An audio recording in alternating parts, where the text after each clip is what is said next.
So that's what I'm just going to store all the intelligence in Earth and like destroy College Board with it.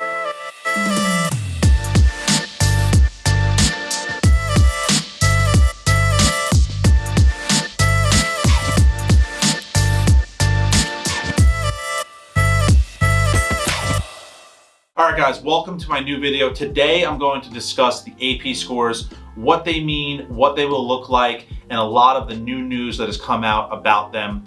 Let's get into discussing that today. Now remember, if you like the content of this channel, you can subscribe below, hit the bell so you can see all my new videos. We're dropping new videos every week.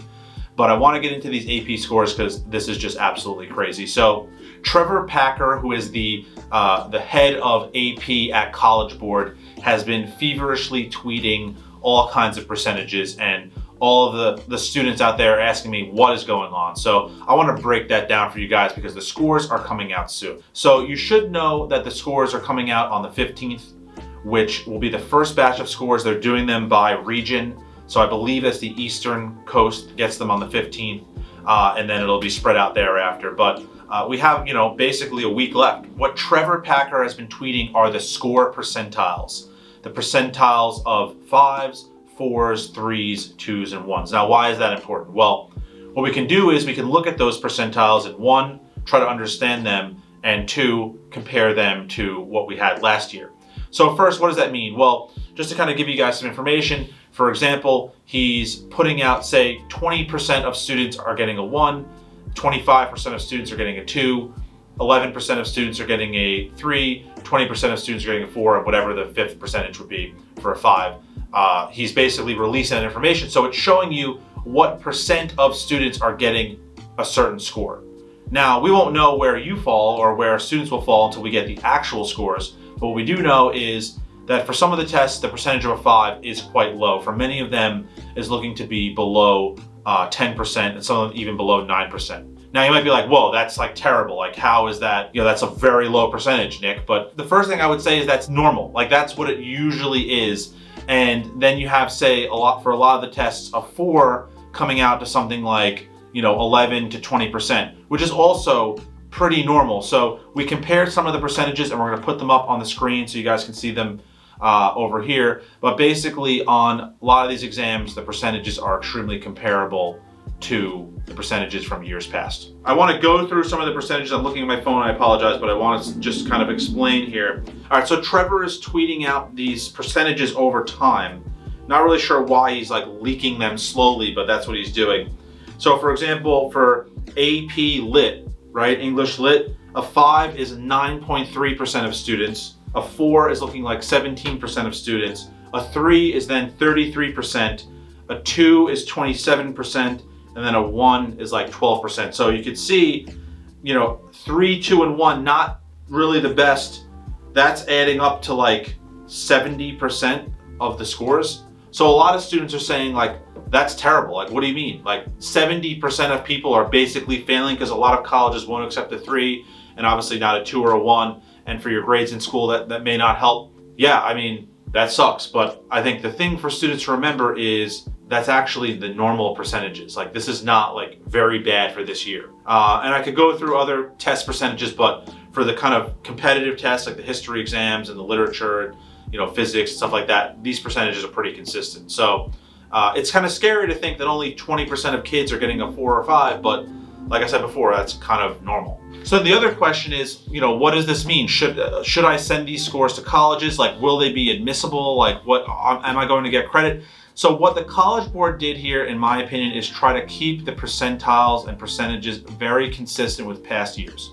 So instead of, having a departure where everyone gets scared, they're going to basically tell us all, once this is all said and done, look how close these percentages are to the past years. That means that the exam is valid, right? They're going to use that as a logic to make the exam valid. Now, the next question is, okay, so that seems equal. What will my score be? Like, will the scores be equal? And I think that's a little bit harder to say. I think they will be pretty consistent.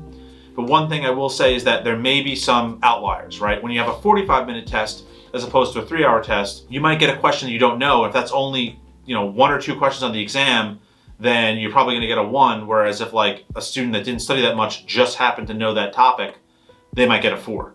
right? So there may be a little bit more variance in the scores, but I think it looks like they've achieved some level of consistency with scores from years past. How that will end up for an individual student, I don't think we know yet, but I think they achieved keeping it consistent. Now, why did they do that? Well, that's obviously going to appeal to the colleges that take these scores. Okay, if the scores came out the same way that they normally would have come out, that's probably a good thing for the colleges and make the colleges feel that the scores are valid and useful.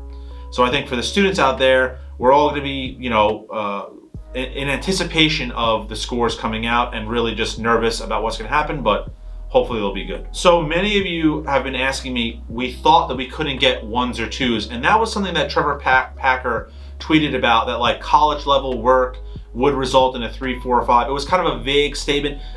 I don't know why they did that. I understand why a lot of students are misled, but I said to myself at that point in time, there's no way that they would just say that you can't possibly get a 1 or a 2. I think they were saying that students that did a good job would be rewarded with a 3 or 4 or 5, like making students feel that assurance that if I studied and I did well on the test, that I would get the score I needed to get. I think that that's what they're trying to prove, is that students that did well get good scores and students that didn't get bad scores, and there's no random chance. Like, it's still a standardized test. It still has a value, right, of a predictable score. If you do well on the test, you get a 5 or a 4. If you do mediocre to poor on the test, you get a 3 or 2 or 1. And that's it. Now, the problem is, and I understand the pain of students that like, well, there's only 1 question or 2 questions, so if I did badly on that, then my score is bad. And yeah, I mean, that's life.